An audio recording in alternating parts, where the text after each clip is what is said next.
बिस्मिल्लाहिर्रहमानिर्रहीम। अस्सलाम वालेकुम दोस्तों, उर्दू की एक नई वीडियो के साथ मैं आप लोगों के सामने हाज़िर हूँ।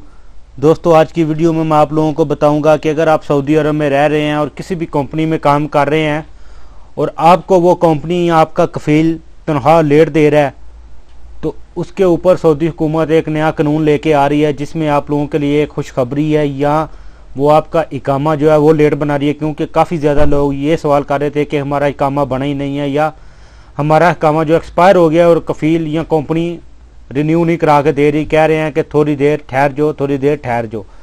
और यहाँ अगर आपका एग्रीमेंट ख़त्म हो चुका है, जो इस एग्रीमेंट के तहत आप पाकिस्तान या इंडिया से आते हो और आपको टाइम पर छुट्टी नहीं मिल रही, तो आप लोगों के लिए एक बहुत अच्छी खुशखबरी है। और लास्ट में आप लोगों को मैं बताऊंगा कि अगर आप अपनी मर्ज़ी से तनाज़ुल कराना चाहते हैं तो उसका क्या तरीक़ाकार है, जिसके लिए आपको अपने कफ़ील की परमिशन की ज़रूरत नहीं होगी। आप खुद आसानी से किसी भी नए कफ़ील को ढूंढ के अपना नकल कफ़ाला करा सकते हैं।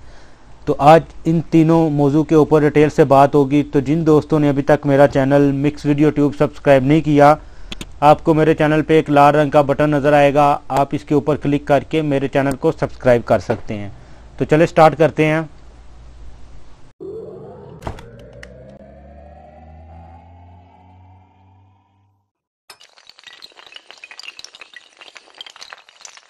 वेलकम बैक दोस्तों, आपको मेरे कंप्यूटर की स्क्रीन पर एक न्यूज़पेपर नज़र आ रहा होगा जिसमें लिखा हुआ है कि next phase of Saudi wax protection program takes effect in August. जो ये प्रोग्राम लेके चल रही है सऊदी हुकूमत, उसको फेस बाई फेस कुछ टैक्सेस थे वो लगाए उन्होंने, और इस फेस में अभी ये जो भी शिरके या जो भी कंपनियां या जो भी कफ़ील अपने वर्कर को तनख्वाह टाइम पे नहीं दे रहे या उनके हिकामे टाइम पर नहीं बना के दे रहे, अभी ये उनके ऊपर सख्ती करने लगे हैं। अगर आपकी कंपनी या आपका शिरका इज्जत में है, वो आपको तनख्वाहें लेट दे रहा है, तो आप किसी भी मकतब आमल के ऑफिस में जाके शिकायत कर सकते हैं, और वो पहले नंबर पे तो आपको सारी तनख्वाह लेके देंगे जो जितनी भी आपके बकाया जात होंगे कंपनी के ऊपर, और उसके बाद कंपनी को वार्निंग दी जाएगी और उसको हर आदमी के लिहाज से 3000 रियाल जुर्माना भी होगा अगर वो टाइम पर तनख्वाह नहीं देती। पहली दफ़ा तो ये होगा, और दूसरी दफ़ा इसमें मुकम्मल डिटेल लिखी हुई है। ये जो न्यूज़ है इसमें भी ये देखें, आपको नज़र आ $800 तक इसको कंपनी को जुर्माना हो सकता है अगर वो टाइम पे तनख्वाह नहीं देती। तो पर वर्कर के हिसाब से अगर कोई 10 काम कर रहे हैं तो 30,000 रियाल जुर्माना होगा अगर 10 वर्कर है कंपनी में।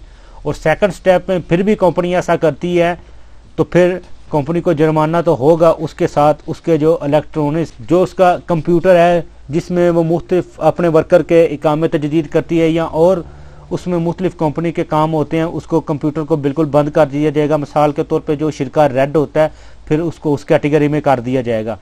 और इधर मैं आप लोगों को बताता चलूँ कि अगर आप की कंपनी या आपका शिरका या आपका कफ़ील इस कैटेगरी में है, वो आपको बार बार तनख्वाहें लेट कर रहा है और तनख्वाहें नहीं दे रहा, तो आप इस कानून के तहत इस बात का हक रखते हैं कि आप अपनी मर्ज़ी से नकल कफ़ाला कर सकते हैं, बेशक आप अपने कफ़ील को ना बताएं। उसका सिंपल तरीक़ाकार है, पहले नंबर पे तो आपको एक कफ़ील ढूंढना होगा, कोई भी कफ़ील ऐसा ढूंढने के जिसके पास आप नकल कफ़ाला कराना चाह रहे हैं, और उसके बाद आपको मकतब अमल में उसके खिलाफ एक शिकायत करनी होगी जिसमें यह तहरीर करना होगा कि ये आदमी मेरे साथ हर दफ़ा नाइंसाफ़ी कर रहा है, मुझे तनख्वाह लेट दे रहा है, या जो भी वो आपके साथ मसला कर रहा हो वो आपने दर्ज कराना है। तो फिर मकतब अमल वाले आपको एक पेपर देंगे जिसके ज़रिए आप आसानी नए कफ़ील के पास चले जाएंगे और उसमें आपके पुराने कफ़ील का कोई भी अमल दखल नहीं होगा। ये एक बहुत बड़ी खुशखबरी है, खासकर उन गैर मुल्कियों के लिए जो सऊदी अरब में रह रहे हैं और जो अपनी कंपनियों या अपने कफ़ील के पास काम तो कर रहे हैं लेकिन उस वजह से काफ़ी तंग हैं। कुछ लोग कमेंट्स के ज़रिए मुझे ये भी बोल रहे थे कि हमारा हिकामा अभी तक पहला ही नहीं बना, तो हम क्या कर सकते हैं, हम किस तरीके से अपने मुल्क जा सकते हैं या हम तनाज़ुल करा सकते हैं।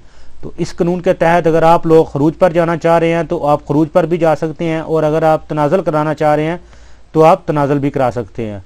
तो दोस्तों, इस न्यूज़ का जो लिंक है मैं अपनी वीडियो की डिस्क्रिप्शन में रख दूँगा। अगर आप खुद इसको रीड करना चाहते हैं तो आप खुद भी इस पे जाकर इसको रीड कर सकते हैं, हो सकता है आपको अच्छे तरीके से समझ आ जाए। तो ये थी आज की वीडियो, उम्मीद है आपको पसंद आई होगी। दोस्तों, वीडियो को लाइक और अपने दोस्तों के साथ शेयर करना ना भूलें ताकि ये एक अच्छी खबर है जो ज़्यादा से ज़्यादा लोगों तक पहुँचे और वो अगर इस मसाइल में मुब्तला हैं तो वो छुटकारा हासिल कर सकें। तो मिलते हैं किसी न्यू वीडियो में न्यू इन्फॉर्मेशन के साथ, तब तक मुझे दीजिए इजाज़त। अल्लाह हाफिज़।